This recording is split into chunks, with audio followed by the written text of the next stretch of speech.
But the other favorite quote that I have is, of course, oh God, James is sweet, but he's so dumb. Monkey, monkey, monkey, monkey.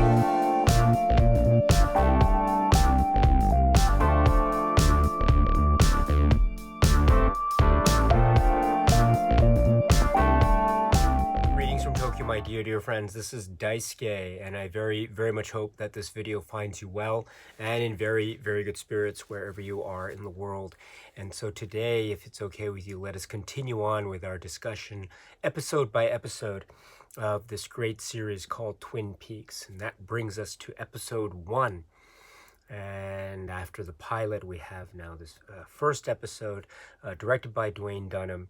And so many things, of course, building upon what we saw earlier, but now further expanded, and more twists and twists upon twists, and the potential for twists to come, as we have come to expect from this great series called Twin Peaks. Of course, as with everything, we will be talking about everything up to and including this episode. We won't be speaking about any details beyond this episode. So that's the whole conceit of these discussion videos, is to discuss everything up to this point, but nothing beyond. Of course, we have seen this series, or many of us have seen this series many times, so we might know what's going to happen beyond this. But for purposes of the discussions, let's just stick with what we know from everything that has come before and including and up to this episode 1. So what does that mean? We are in the Great Northern. We see Agent Cooper upside down, again with the trusty recording, tape recorder with Diane, and some musings and some considerations about Marilyn Monroe and the Kennedys, and who really shot JFK. And this leads into more introductions of the Great Northern breakfast and the types of meals that Agent Cooper has. He's described later by Sheriff Truman as having the metabolism of a bumblebee or something to that effect. And so he seems to, his metabolism seems to show no end in sight, especially in a place like Twin Peaks, where everything seems to have such a divine taste and flavor, including the pie, including the coffee. And indeed, that is a damn fine cup of coffee, as he says at the very outset. That statement, a damn fine cup of coffee, this is in many ways a type of proclamation. This could be a type of mission statement for Twin Peaks, really. And I mean that in a comic way, and I mean that in a real, true, sincere, earnest way. A damn fine cup of coffee. This is a statement for the ages. It's like a life-affirming statement. It's something where I think anyone can understand, no matter what part of the world where it comes from. And it's something that we can suddenly attach and connect and be on the same plane with someone else, even a complete stranger. Everyone can understand that concept. So it's a beautiful encapsulation of the beauty and grace and overall philosophy of Twin Peaks. And it's already in the opening moments of this, as well as the opening moments of Cooper and Audrey Horne, who has a new hairstyle. I suppose, people can change their hairstyles from one day to another, so that's certainly nothing new. It's certainly the case, too, for Leo Johnson, as we'll see. Before, he had a little bit of that interesting style from the pilot, and now the next day he has a little bit more of a ponytail back right there, which either style works for me. It's very effective either way. And we have the interaction, of course, between Audrey Horne and Agent Cooper. And there seems to be some kind of sparks flying, perhaps more sparks from one side of this equation rather than the other. But we shall see. Again, one of the great beauties of Twin Peaks is the idea of relationships, both hidden and out in the open. And perhaps one of the interesting, intriguing things that we will see going forward is this emerging relationship between Audrey Horne and Dale Cooper, and it's out in the open. What will this mean, and will anything come of it? And if so, what will that mean for the characters concerned? So that is very interesting. Just jumping around a little bit. Another thing, too, about relationships that we see in this episode is we saw the conceit earlier about hidden relationships in the pilot. And now we see, we get hints of hidden relationships, but we also get a stress on parent-child relationships, the parental relationship. For example, speaking of Audrey Horne and her father, Ben Horne, and there's a scene in the Great Northern, in one of the large rooms there, where she's standing again on the carpet in the center there, with her back to her father for most of the scene, but facing us, the camera, and we see her in a type of hypnotic dance. It will be iconic, iconically associated with Audrey in many, many ways. And so we get that hint, we get that feel in the atmosphere with the music, the Badalamenti music and score that is just oozing with electricity, sexiness and excitement and a mystery, while at the same time expounding and expanding upon the parent-child relationship here between Ben Horne and Audrey Horne. And we shall see how this relationship between father and daughter will go into perhaps many interesting and quite unexpected places as we get through the episodes of Twin Peaks. But for now, we see a sense of disappointment because, as we recall from the previous episode, it was up to her, or it was due to her, let's say, shenanigans, to borrow a phrase that we might see later with Josie and Sheriff Truman and Dale Cooper. But it's maybe due to some of her shenanigans, prior shenanigans, that caused the Norwegian people, the group, to leave without signing the very valuable contracts. And so this is the revelation, or the admission and the confirmation of such fact between father and son, and father and daughter, excuse me.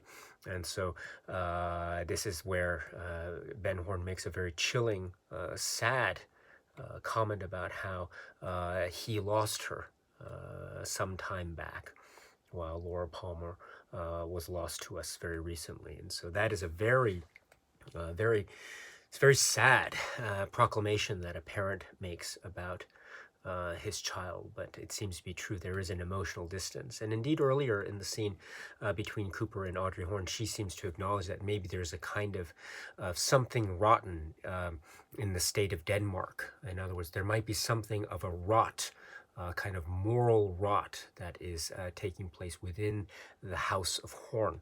And maybe that might have some ramifications or implications in terms of the family dynamics that we already see in the current state of Twin Peaks all the way up to this episode 1.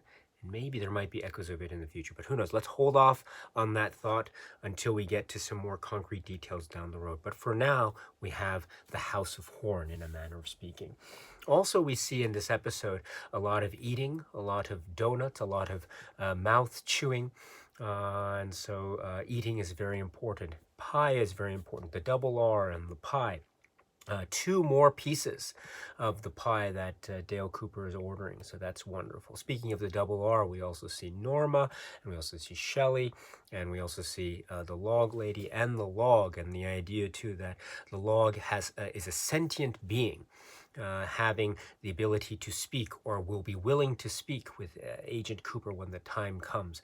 And so this is also a very interesting thing too. It might be a sign of some kind of flight of fancy on the part of Margaret, or it might be a sign of things to come. Things are not what they seem. The idea of the trees. Cooper, of course, in the past episode and even now, has the Douglas firs on his mind.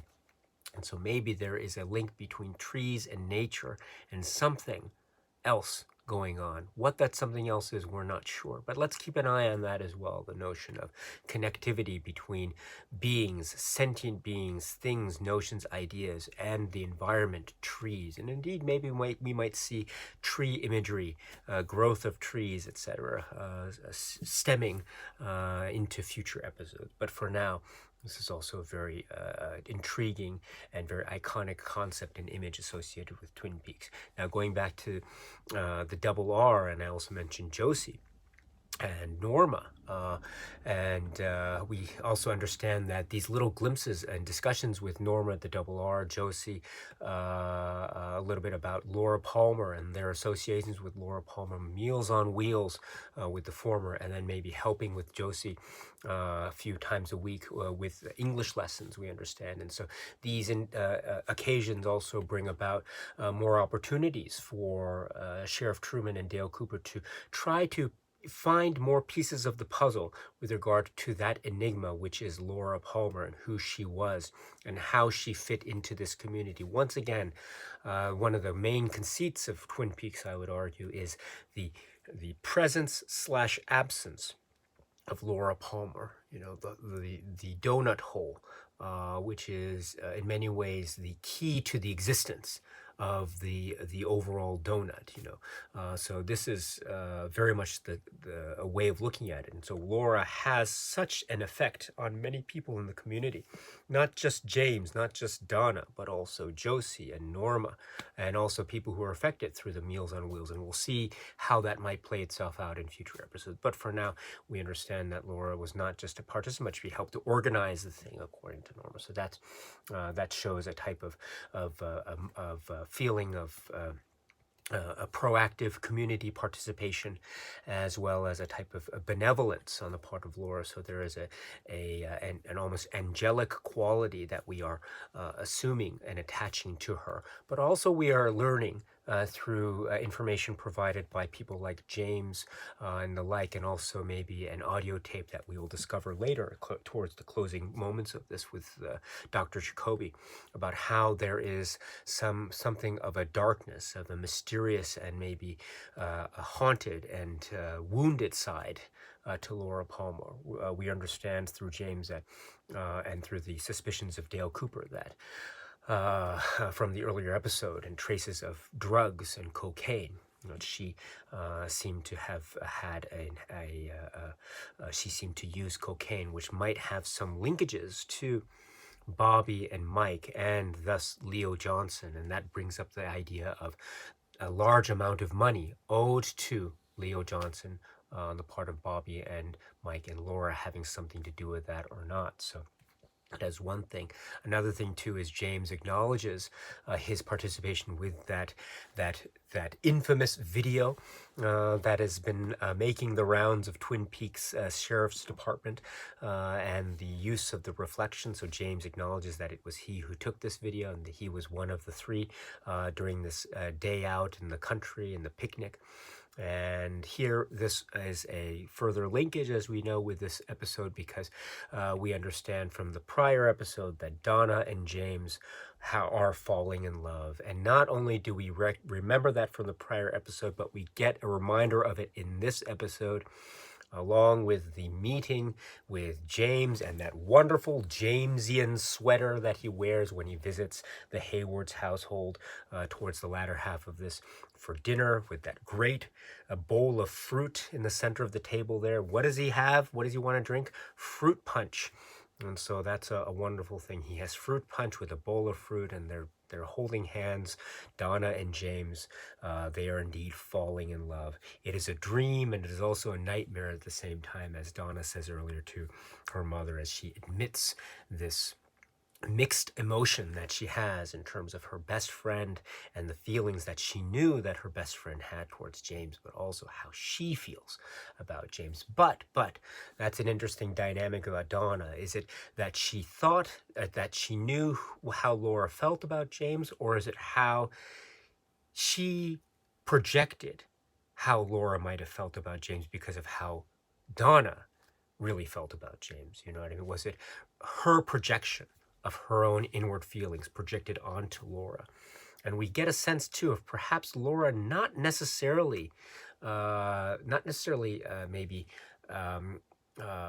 showing the same degree of emotional intensity, shall we say, that James seems to have towards Laura. There was a bit of a flashback there about, why am I so happy? Because, your skin is so soft and you smell so good. Yes, James, exactly. That's why I'm happy. So maybe not. James is on a slightly different plane, or maybe Laura's not quite on the same plane as James. There might have been some intensity and happiness there, but of course, we understand later from the tape to Dr. Jacoby, one of my favorite quotes of this episode. Actually, there are two favorite quotes, I should say. The first is the famous one, which is, of course, from Pete Martell when Sheriff Truman and Dale Cooper are visiting to talk to Josie. Of course, Pete Martell says, right, and again, I apologize for my very bad impersonation of Jack Nance, but there was a fish in the percolator. And he gives a little grin, a little smile there, and you see the little, and I love the great way in which the two men hold their own, and they resist the urge to spit out the coffee. So good on them for showing that degree of politeness towards Pete. So that's one of my favorite quotes. But the other favorite quote that I have is, of course, oh God, James is sweet, but he's so dumb. Yes, but James, there will be many an opportunity to sing the praises of James Hurley over the course of these discussions. So let us now take the opportunity to sing the praises of James Hurley right now. James is cool. He's got a cool sweater. He drinks fruit punch. And I mean this sincerely, too. There is a heart and an earnestness about it. No wonder Donna feels like she is both in a nightmare and in a dream, because she knows that while all this was going on, she and James were falling in love. So in any event, there will be many an opportunity to sing the praises of James, so let us do so right now. Here's to you, James. Here's to you. Now, speaking of James, too, we have, recall the family connection between him and Big Ed Hurley, and we understand and we're reminded of the love triangle, Ed and Norma, but of course Ed and Nadine. And Nadine and Norma, part of that triangle, do meet in the general store there. And this proclamation that Nadine has about cotton balls. So cotton balls is very important. There's also this interesting thing about devices and inventions and thinking and considering about the aspects of the domestic household living situation. You know, the drapes and the blinds and the mechanism revolving that, and the noise and the sound. So we shall see how this develops and how this becomes a type of symbol for the union or disunion between Nadine and Ed. And of course, we have that symbolism, but we also have the actual stuff of the relationship that we got a hint of in the earlier episode, and we get more of a hint of now. There is a real intense love triangle at present there, and it's not quite clear at this time how this love triangle will resolve itself, if at all, especially considering the intensity of Nadine, a la her intense reaction towards Norma and the cotton balls. So this is another intriguing display that is going on. Now let's turn our attention to the, we mentioned a little bit about Josie and Pete, and of course there's Catherine, and then we also understand yet another hidden relationship, which was hinted at, I think, in the prior pilot episode, but that between Catherine and Ben Horn, and the plot to try to bring down the mill and on the part of Ben Horn, because we know that he's targeting the real estate for purposes of real estate value or acquisition or something, and for Catherine because of her antagonism against Josie. And of course, we understand that the relationship stems from Andrew Packard, who, according to Sheriff Truman, again, I can't do a good Sheriff Truman, but according to Sheriff Truman, Andrew Packard died about a year and a half ago. So there's that. Of course, through some kind of power of observation, Dale Cooper recognizes almost immediately that there is a relationship going on between Sheriff Truman and Josie. So we understand that they have been going out for about 6 weeks, according to Harry Truman. We got a little hint of that, a glimpse of that at the tail end of the U.S. aired pilot, of course. But now we get that an acknowledgement, at least in front of Dale Cooper. Although we can also feel the feeling that Pete seems to have towards Josie as well. So there's that. Once again, glass is raised to the great legend that is Jack Nance, who will live on forever in all of our hearts. And this is another expanding part of Twin Peaks as we see it in episode 1. There's a lot, yes, a lot going on here, and of course, I mentioned a little bit about Leo Johnson and Shelley, but here we have more of this. We have an intriguing aspect, somewhat of a mysterious aspect regarding a laundry and a shirt with bloodstains. And for some reason, Leo Johnson wants Shelley to do the laundry, but then he doesn't want the shirt to be discovered. So, but it was discovered, but he doesn't know exactly where it is. She hides it away, of course, because it's very suspect. And then he discovers later that it's missing. So, and then combine that with the football incident, and inside the football stuff, there is unfortunately very terrible implications of horrible implications of domestic violence, and Leo being a very violent man towards his wife in a very scary moment of Twin Peaks.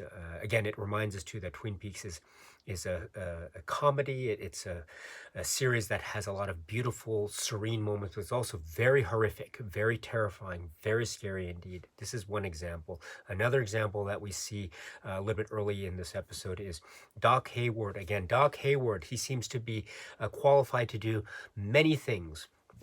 So we understand that he is also qualified as a coroner, but he couldn't bring himself to perform the procedures on Laura, who is he knew, and a close part of this community, Donna's best friend, etc. So. But he assisted, and so he discovered that there were some very terrible things that seemed to have been inflicted upon Laura, and indeed by implication on Ronette Pulaski, who we also see a little bit of, including her parents, a little bit later in this episode.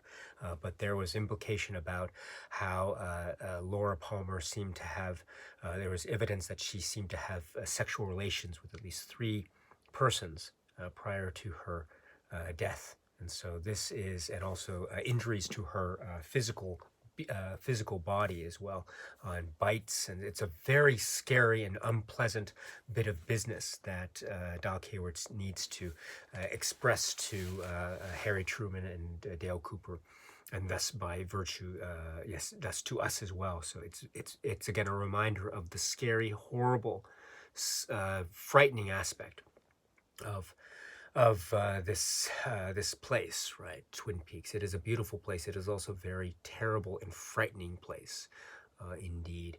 I forgot to mention too the idea of when I was talking about parents and children, the relationship. I mentioned Ben Horne and Audrey Horne. Before I move on, I forgot to say the relationship between Bobby and his parents, in particular Major Briggs. And so we have the first of what we might call many of these grand monologues from Major Briggs. He has this way of speaking that seems almost Shakespearean, command of the English language that is quite beautiful indeed. And so that contrasts with Bobby, who is a very intriguing character, right? He seems to be a ball of rage, a ball of type of frustration, the way he sits almost with this slanted, diagonal body posture to almost an act of physical defiance. When he smiles, this way that he smiles, it's like he's so angry that he's smiling and that kind of thing. And there's this way of this physicality of his demeanor. He seems to be like this towards everyone except Shelley. And maybe some other people in Twin Peaks, but there is, of course, that relationship between Shelley and Bobby. But Bobby is a very aggressive person. And so we see this dynamic between parent and child, Bobby and Major Briggs. And so maybe we'll see furtherance of this going forward. Again, of course, the smack and the cigarette, and it flies into the food there, which is quite frightening indeed. Speaking also of parents and children, we have to mention the Palmers, Leland Palmer and Sarah Palmer. And we get a scene here of Donna visiting Sarah Palmer in particular. Leland Palmer is there, of course. and it's an embrace. And of course, still we're in very recent times. Laura Palmer died very, very recently still, and so they're of course in a period of mourning. Some intriguing things happen here in this scene, of course. First, we understand that Sarah, in the midst of some kind of episode of intense grief with Donna there, she seems to, at a moment, mistake Donna for Laura Palmer. And so there's a moment where she embraces him, embraces Donna, and dresses her as Laura, and Donna is physically disturbed by this. And then another moment, which is we see Sarah reacting to something very, very shocking to her. It looks as though she sees some mysterious figure with long gray hair, somehow hunched over in the corner somewhere. It's a very quick shot. This may or may not be significant. Who is this person? We don't know. But it's an interesting, intriguing thing. A couple of intriguing things happen here. We have mistaken identity, or someone being mistaken for someone else, or someone becoming someone else, in the form of how Sarah sees Donna and then mistakes her for Laura at some moment. And then we see, of course, this mysterious figure with the gray hair. And then at the same time, Leland comes in. So there's this interesting instance of what's going on with various things happening. Various people seem to be existing in the same space in a given moment in this scene. But in any event, this may or may not be significant. And in taking a step back, it does show the grief that we understand Leland and Sarah find themselves in during this very intense and sad period in their lives. So this is still an ongoing story, of course, because it is the story of Laura Palmer, and thus, by extension, the story of the Palmer family and their loss. So parents and children also exist in that dynamic, albeit in a quite a strikingly tragic and sad way. And so with these details, of course, we have other things that emerge. Hawk in the hospital in Ronette Pulaski, and this appearance of a figure with a beard and what looks like one arm and the other arm being missing, walking down the corridor and then disappearing. So we're not sure what's going on there. That may or may not be significant. Who knows? We also understand that there is Dr. Jacoby, and we see a coconut, and we also see and hear a tape regarding the voice of Laura and "What's up, Doc?" And this seems to be something of a recording, because as we understand, Laura was Dr. Jacoby's patient, according to what he said earlier, and this might be one of the results of that. And here we have, as I say, one of my favorite quotes. James is sweet, but he's so dumb. But as he's listening, Dr. Jacoby's listening, he is listening on the couch, and it's almost as though he is on the patient's couch, in a manner of speaking. Perhaps he is, because he shows a moment of emotional breakdown as he's listening, something about a mystery man, but the audio very conveniently cuts out as he puts on the other part of his headset there, and he opens the coconut, and we see that half heart locket. And so we recall someone took it from the ground. It probably was Dr. Jacoby having something to do with that. And what does that mean? Why is he holding it close? Why is he crying? Does he have something with regard? Does he have some feeling, some secret, something with regard to Laura Palmer? Maybe. Maybe not. Who knows? We shall see. And so with these and other details, my friend, this is episode 1 of Twin Peaks. There's a lot here. There is a lot going on here. And, I haven't been able to touch upon everything. For instance, there's another great quote where he's talking, Dale Cooper's talking to Albert on the phone and talking about Louis Fork and Lamplighter Inn. And there's, they have a cherry pie there that'll kill you, right? So, making reference to the cherry pie and that he ate there as he was making his way towards Twin Peaks for the first time. But and we might meet Albert later on, who knows? But There is a lot here. There's a lot to digest. There's a lot to soak in. There's also a lot to sort of breathe and feel and get the emotions out of, as well as a little bit of the clues. I forget to, Big Ed mentions the idea of Jacques Renault, and what does this mean? Because we might get some more intrigue about that. The stakeout. It was my turn to be on the shift, as it was. So what's going on here between Ed and Sheriff Truman? That's some interesting intrigue as well.